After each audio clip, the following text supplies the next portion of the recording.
اصولی طور پر تو شریعت میں کوئی پابندی نہیں ہے، کوئی بھی کسی بھی ٹائم پہ کسی کو گفٹ دے بھی سکتا ہے اور اس سے گفٹ لے بھی سکتا ہے، نہ اللہ کی طرف سے اس پر کوئی پابندی ہے نہ گورنمنٹ کی طرف سے کوئی پابندی ہے، تو اس لیے بذات خود کسی کو کسی بھی موقع پہ گفٹ دیا جا سکتا ہے۔ لیکن بعض چیزیں شروع ہوتی ہیں تو ٹھیک ہوتی ہیں، بعد میں وہ ایک ایسی رسم بن جاتی ہے جس میں بہت سارے فسادات ہوتے ہیں۔ اب جو شادیوں میں لفافوں کا تبادلہ ہو رہا ہے نا، اس میں ہدیے کا کانسیپٹ ذرا کم ہے اور ایک پینلٹی ایک قسم کی زیادہ ہے اس میں، یعنی سب کو پتہ ہے ہم نے دینا ہے اور نہیں دیں گے تو سامنے والا برا محسوس کرے گا، تو یہ ہدیہ نہیں بلکہ یہ جرمانہ بن جاتا ہے۔ تو اس لیے اس رسم کو ختم کرنا ضروری ہے،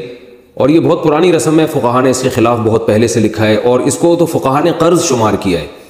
کیونکہ دینے والا جو پیسے دیتا ہے نا اس کی نیت یہ ہوتی ہے کہ جب ہمارے ہاں شادی ہوگی تو پھر ہمیں بھی پیسے ملیں گے۔ یہی وجہ ہے کہ بعض جگہوں پر باقاعدہ رجسٹر لے کے لکھا جا رہا ہے وسیم بھائی نے 500 دیے، ستار بھائی نے 5000 دیے، کلیم بھائی نے اتنے دیے، باقاعدہ پراپر طریقے سے رجسٹروں میں لکھا جا رہا ہے اور یہ ریٹرن ہوتا ہے، واپس دیا جاتا ہے۔ تو اس کو علماء نے لکھا یہ قرض کے حکم میں ہے، یعنی آپ دے رہے ہیں اس نیت سے کہ آپ نے واپس لینا ہے، اور سامنے والا بھی اسی نیت سے لے رہا ہے کہ ہم نے بھی دیا تھا تو ہمارا حق ہے کہ ہم بھی لیں۔ تو یہ نام تو ہدیہ کا ہے لیکن حقیقت میں ہدیہ ودیہ نہیں ہے، تو اس میں بہت سارے پیچیدہ حکام ہیں، اس لیے اس رسم کو بالکل ختم کر دینا چاہیے۔ آپ کہہ رہے ہیں کہ آپ کی نیت اچھی ہے،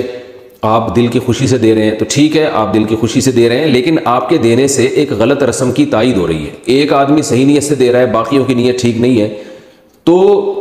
جو صحیح نیت سے بھی دے رہا ہے تو اس کے اس عمل سے بہرحال ایک بری رسم کی تائید ہو رہی ہے، تو اس لیے اس رسم کو بالکل مکمل ختم کر دینا لازم ہے، واجب ہے۔ اور ہم یہ سمجھتے ہیں کہ اگر آپ اس موقع پر لفافوں میں پیسے ڈال کے دیں گے تو یہ گناہ میں ایک قسم کی معاونت ہو رہی ہے۔ وَلَا تَعَاوَنُوا عَلَى الْإِثْمِ وَالْعُدْوَانِ، قرآن کہہ رہے ہیں گناہ کے کاموں میں ایک دوسرے کے ساتھ تعاون مت کیا کرو۔ تو لفافے نہ دیں، ویسے کوئی گفٹ دینا چاہے تو میں نے بتایا نہ گورنمنٹ کی طرف سے پابندی نہ اللہ کی طرف سے، یا اس موقع پہ نہ دیں بعد میں دے دیں۔ آپ کے کسی دوست کی شادی ہوئی ہے تو ولیمے میں جا کے نہ دیں اس کو، بعد میں چھپڑ میں کہیں پکڑا دیں اس کو، پیسے دے دیں، کچھ بھی دے دیں، دوست ہے بھائی گفٹ دینا ہے آپ نے، یا کوئی اور چیز دے دیں، موبائل دے دیں، گھڑی دے دیں، کچھ بھی دے دیں اس کو۔ تو اس لیے یہ رسم